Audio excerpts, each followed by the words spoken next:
اعوذ باللہ من الشیطان الرجیم بسم اللہ الرحمن الرحیم۔ اب ایک اور بڑا مسئلہ آ رہا ہے،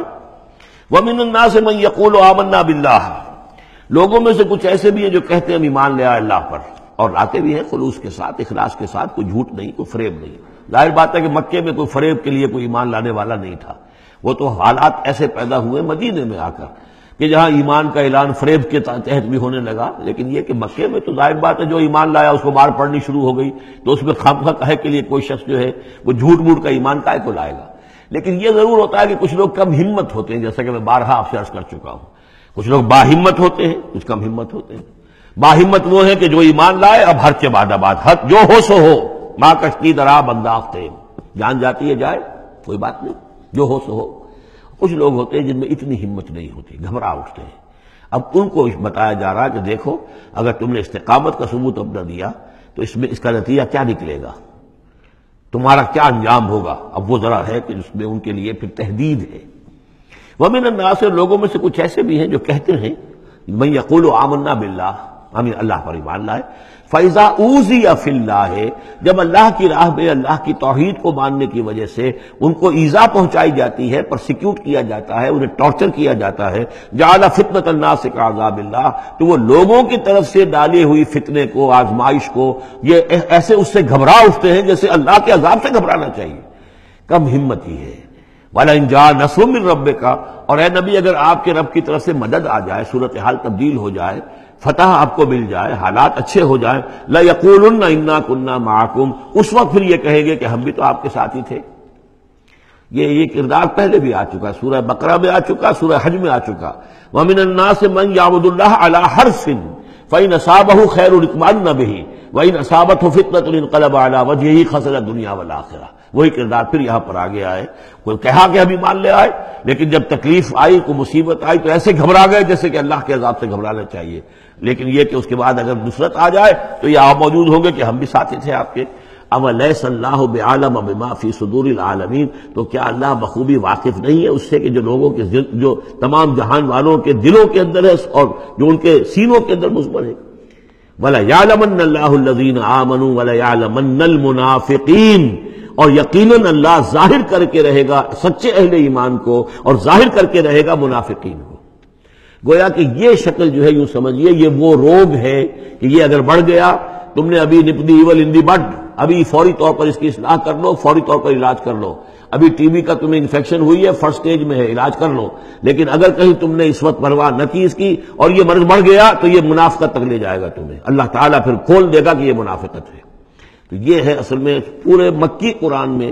یہ ایک جگہ ہے جہاں لفظ منافقین آیا ہے،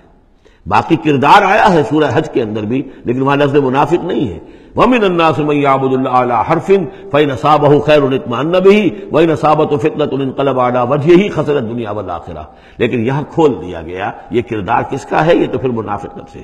وَلَيَعْلَمَنَّ اللَّهُ الَّذِينَ آمَنُوا وَلَيَعْلَمَنَّ الْمُنَافِقِينَ۔ اب ایک اور تیسرا پرابلم ہے، یہ تین پرابلم یہاں پر ٹیکل کیے گئے ہیں۔ وہ نوجوان جن کے والدین ان کے اوپر دباؤ ڈال رہے تھے، یا وہ کم ہمت لوگ جو ان ایذاؤں سے گھبرا رہے تھے، اور تیسرا یہ ہے کہ کچھ بزرگ لوگ بڑے مخلصانہ انداز میں آ کر کہتے ہیں نوجوانوں سے، کہاں اپنے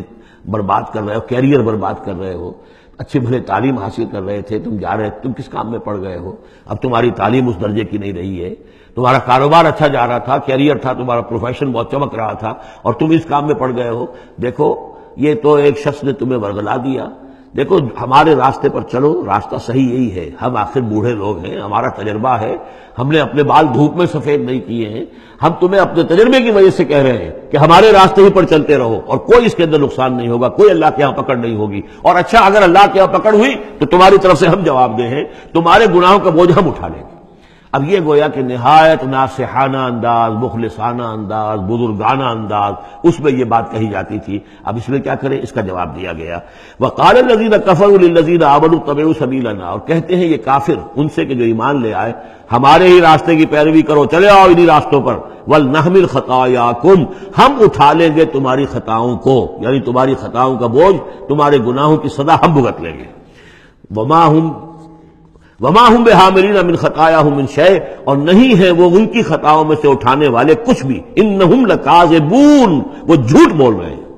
وَلَا يَحْمِلُنَّ أَثْقَالَهُمْ وَأَثْقَالًا مَعَ أَثْقَالِهِمْ، البتہ وہ اٹھائیں گے لازماً. پھر دیکھیے وہ لَيَعْلَمَنَّ اللَّهُ الَّذِينَ آمَنُوا وَلَيَعْلَمَنَّ الْمُنَافِقِينَ، اور یہاں پھر وہ لفظ آیا وَلَا يَحْمِلُنَّ أَثْقَالَهُمْ، وہ لازماً اٹھائیں گے اپنے بوجھ بھی، اور جو گمراہ کرنے کی کوشش کر رہے ہیں اس کی وجہ سے اپنے بوجھوں میں اضافہ کر رہے ہیں، وہ مزید بوجھ ہوں گے. لیکن اے نوجوانوں، اگر تم نے ان کی بات مان لی تو تمہارے بوجھ جو ہے وہ نہیں رہ سکیں گے، وہ تمہیں کو اٹھانے پڑیں گے. وَلَا يُسْأَلُنَّ يَوْمَ الْقِيَامَةِ عَمَّا كَانُوا يَفْتَرُونَ، اور ان سے لازماً باس پرس ہوگی قیامت کے دن جو افترا وہ کرتے رہے تھے، جو جھوٹ انہیں گھڑا تھا کہ ہم تمہارے بوجھ اٹھا لیں گے، جبکہ لا تزر وازرۃ وزر اخری، قیامت میں کوئی نہیں ہے جان جو کسی دوسرے کا بوجھ اٹھا لے. یہ 13 آیات، بلکہ یہ کہ اگر حروف مقطعات نکال دے تو 12 آیات، یہ میں سمجھتا ہوں کہ کسی بھی انقلابی اسلامی تحریک کے کارکن کے لیے یہ حرز جان بننے والی آیات ہیں کہ یہ معلوم ہے کہ اس کے ذہن میں، اس کے شعور میں پیوست ہو جائیں، جیسے کہ پتھر پر کھود دیا جائے اس طرح نقش ہو جائیں. صدق اللہ العظیم.